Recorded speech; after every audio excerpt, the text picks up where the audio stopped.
So a lot of the criticism that came from the show being announced was about your privilege as a white cis gay man. So what do you feel you've learned about the privileges that you have?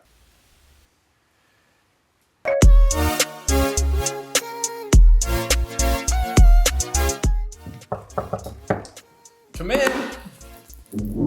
Are you decent? I'm decent. What's up? Hi. I love a leather moment. Oh boy.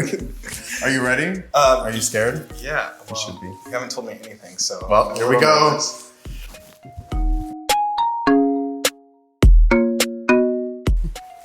That's your Is my seat shirt there. unbuttoned enough?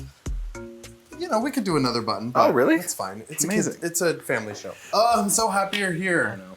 Honestly, it's so nice to I don't know, always hang out with you and just this will be fun. Yeah, just now this time we have cameras around. I know. Fun. I'm just kidding. So I ask all my guests when we start, what is she giving? Which means, what are you giving us today? With your look, with your energy, what are you giving? Oh, you see, these are jeans that I painted in, and then I don't wash my jeans ever because I don't want them to shrink. You and don't then, want them to be tight? No. No. I mean, well, if I want them to be tight, I'll just do some squats. Ooh. Work on the gains. Not the gains. And then I just have this, this shirt because I'm in like a tropical loving mood. So well, you came to the right place. You got me on a good day. Yeah. Well, I want to talk to you about all things Colton, and I can't start that without talking about what happened this past year where you were on Good Morning America and you came out to the world as who you are, your true authentic self as a gay man. Tell me how that felt in the moment to just be like, this is me. I mean, you even just said that. I got goosebumps because weirdly, just like I finally could breathe for the first time in my life. This like the culmination to that moment. There was just so many things that went into it and so much of my past and traumatic experiences from a young age to, I mean, as recent as the year before coming out, that all led up to that moment. And then for me to be able to say those words, and it's so crazy now. I watched the interview back and I'm like, I was even scared to say it. Like in that interview, like I took a beat before I said the word, and I even said gay in like a lower volume. Like it was still carrying shame. But since then, I mean, obviously, you and I are friends, and just the support that I felt from my family and my friends and my new friends has been, I can't even put words on it. Yeah, I mean, I want to ask you about the support because, you came out to the world, but was there anyone before that was your confidant or the person that was like, I got you? When I first came out to myself, and then I had to like figure out, like when I first made the decision, okay, like I'm about to come out soon. I was looking for like any security, any friends that like would be easier than others to come out to so I could sort of warm up. Yeah. My best friend from high school lives in Denver. Her name's Cassidy. She was hosting game night, and someone at game night said fag. And men like said it in a negative way. Yeah. And she stood up and she made an announcement to like the whole house. She's like, hey, in my house we don't use the F word or the R word. Just want to let everybody know. And like I remember how much that meant to me because I was like, you are an ally already. Like, and she was dating one of my friends at the time, and now they're engaged. And it was just so powerful for me to like see that and then sort of have that confidence going into the conversation with her to know that she was already on my side. Yeah, I love that. So. Was there anything when you came out, what was the most surprising response that you experienced? I was just so caught up in how relieving it was for me that I didn't really think of the public perception of it all. I mean, I did one of the more heterosexual things you can do and became the Bachelor, so... I dated 30 women at one time. That's not what, like, I don't think any other gay guy could probably say that. A lot of straight men can't even get one woman to date them, let alone that many. Yeah, so I didn't really think of what that fan base would think of it. And while there was a lot of support, there was also a lot of noise as far as wasting their time watching the show or wasting the women's time on the show. And I think that was some criticism. And then also just some of my actions and behavior from when I was closeted, especially the last year of my closeted self. Like, I mean, and some of it was rightfully so, but others were a little bit taken out of context, and that part was challenging. Yeah. taking the criticism and learning from it, do you feel like any of the criticism you've got, you're like, you know what? Yes, and I'm going to apply that for the future. I'm now in a position of my life where I don't have to overcompensate. I don't have to be so defensive, where I can sort of just sit back and be like, yeah, I deserve that. Like, I completely deserve that. And like, the only way that I'm going to earn your trust back is by showing you that I'm going to do the work, showing you that I'm going to ask the hard questions, and I want to be challenged. I want to be held accountable. A lot of queer people, and even myself, like, I didn't know all of the things that I know now. Yeah. But I also didn't come out publicly and wasn't expected to know everything so rapidly. And I feel like for me, I only sit here with the knowledge that I have because of the trans people in my life, because of the non-binary people in my life, people that have paved the way for people like us that sometimes do have privileges to be able to listen and take in that. And be held accountable as well, because that's the only way we move forward. Yep. I say this to people all the time, and I'll tell everyone that, behind, when the cameras are off and it's just you and I, and like, you do ask questions in ways that a lot of queer men that I know that have been out since they were this big don't ask and don't care to know. Or like when I try to correct people on pronouns, they're like, oh yeah, it's just whatever, it's so hard. But you're not like that. Right. And I think that's super important going forward in your journey and just the journey of the queer community for us, Have you learned with doing the show and even just your coming out journey, have you learned anything about yourself that you were like, huh? I didn't realize how heavy it was to carry all like my little lies, and how a little lie then became another lie, and then everything stacked, and how much anxiety that was giving me. And I said, my best friend Cassidy never met my best friend from college and my roommate, because I would use them in lies against each other. Right. And that was so exhausting. And now I can walk into a room and just be like, everybody in my worlds can come together, and I don't have anything to be ashamed of. Yeah. I just think like the heaviness of being closeted, I didn't really understand how it was affecting me. Yeah. Mentally. So when you're filming The Bachelor, like, are you thinking about these things like, this isn't actually me, or are you like actively pushing it out? The Bachelor for me, I thought, was God's way of allowing me to be straight. So I just remember when I got the call to be The Bachelor, I was like, finally, like, you're gonna make me straight. Here we go. Like, there's no way I can't fall for one of these 30 women. So in those moments, I was really just trying to like focus. I always say I basically tried conversion therapy on myself. Yeah. It's really fucked up now that I like look back on it. And I'm like, I was so hard on myself, all because I didn't want to be who I was born to be. Yeah. You mentioned God's plan, and like, we've talked a lot because I grew up Christian as well. Did your upbringing and your relationship with your spirituality affect coming out or lack of coming out earlier? 100%. Yeah. I mean, I grew up as an altar boy in a Catholic church, and then as a Christian man, and I still would consider myself a Christian man proudly, whether they want to claim me or not. I'm here. Yeah. You can't get rid of me that quick. It's little moments, and I remember specifically one Sunday holding my breath, like waiting for the pastor to take his stance in front of everybody else on homosexuality, and just the anxiety that I felt in that service of being like, okay, if I was out right now, would all of these people turn and stare at me? How would this feel right now if I was out? Yeah. And it wouldn't have felt good. So I think that was something for me to really reevaluate, all right, what is my faith going to look like? Can I still be a man of God and be gay? And the answer is yes. Yeah. I'm still working on it. I will say that. It's a lot to process. I hear a lot of opinions. A lot of people throw scripture at me. And I've just been sort of doing my research on my own and sort of processing it still. In the community, like, I feel when people talk about religion, it's like, religion is, the reason for all problems. And while there's like a lot of that I understand, I do think spirituality is a very singular thing for people. Do you feel that even though you come out, you said you still are a man of God in that way, how do you consolidate the two?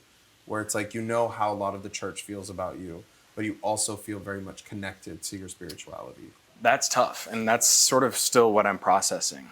And I don't know if there's anybody who 100% has it down yet, but I think what's important, or at least what I remind myself, is between me and God. And my relationship with him does not have to be in the walls of a church. My relationship with him does not have to be only when I'm praying. There's so many beautiful moments that I think, like, I look back in my life and sort of just thank him for allowing me to go through what I went through, because it's all led me here now. It's a work in progress. I'll say that. Yeah. Sounds like what I tell my mom all the time. She's like, I'm still going to send you a Bible. I'm like, all right, send me a Bible.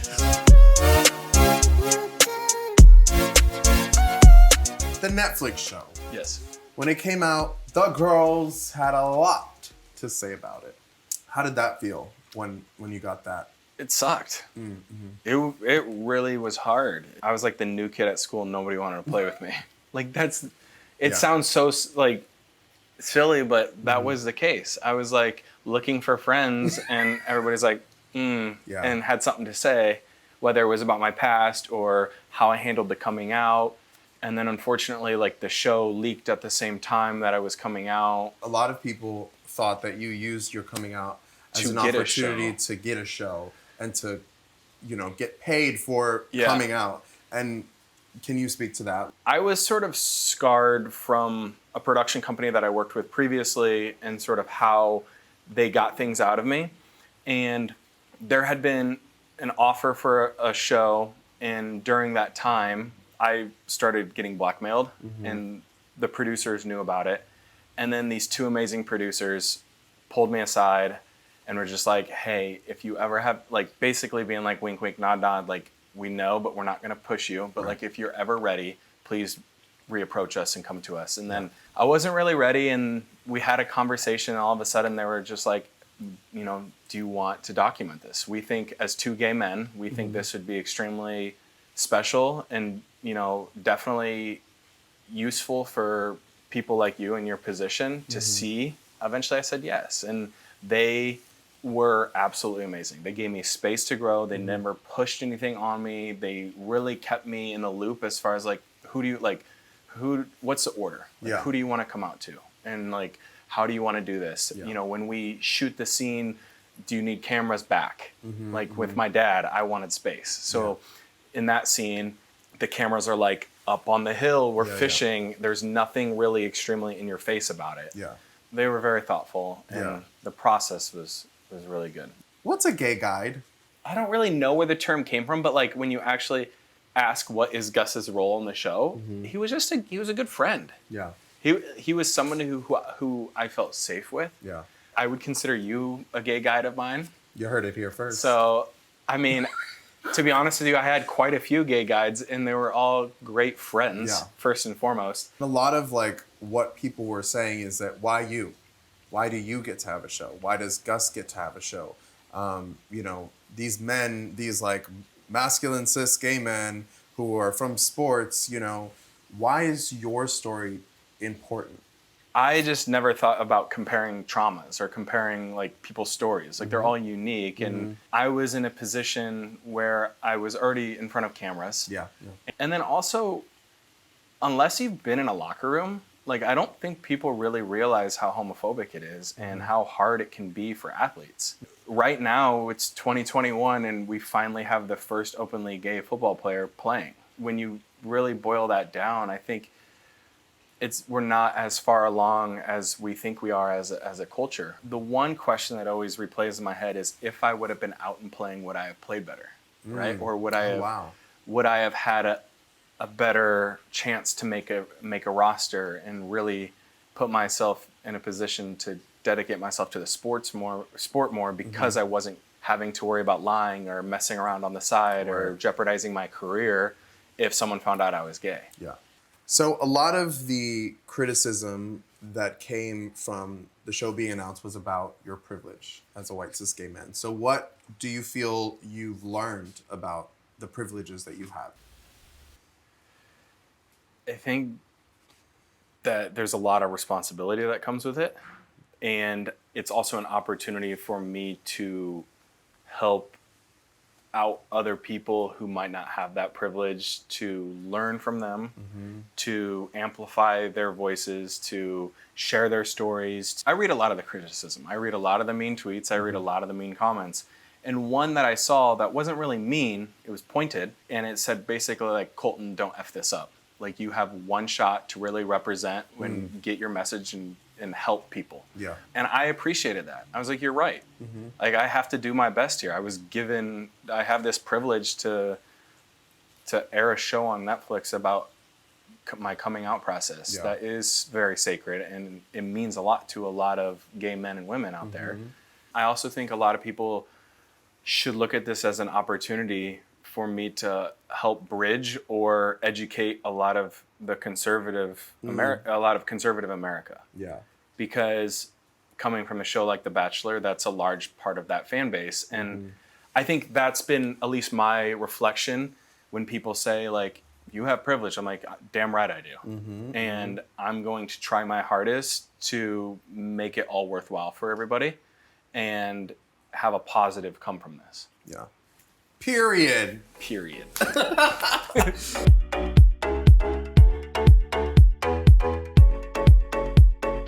Looking back on your journey, would you have done anything differently? I mean, I think it's so easy for people to say, I live my life with no regrets. And I'm like, Please don't say that. bitch, you got 1,000. I got 1,000 regrets. Yeah. Like, Normalize regrets, people. seriously. Like, it's so silly for people to be like, well, I'm here now. And like, while that could be true, Yeah. if I could be a better friend, I would be a better friend. If I could be a better brother, I would have been a better brother.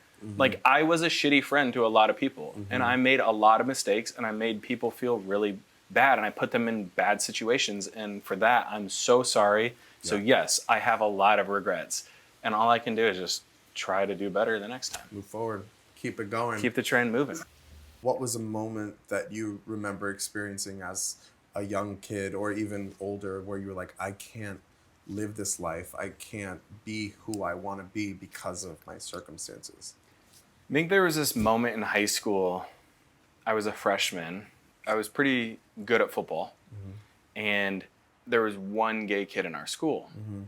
And the coaches and the players, when you messed up, would always call you by his name. Like, that was the ultimate diss.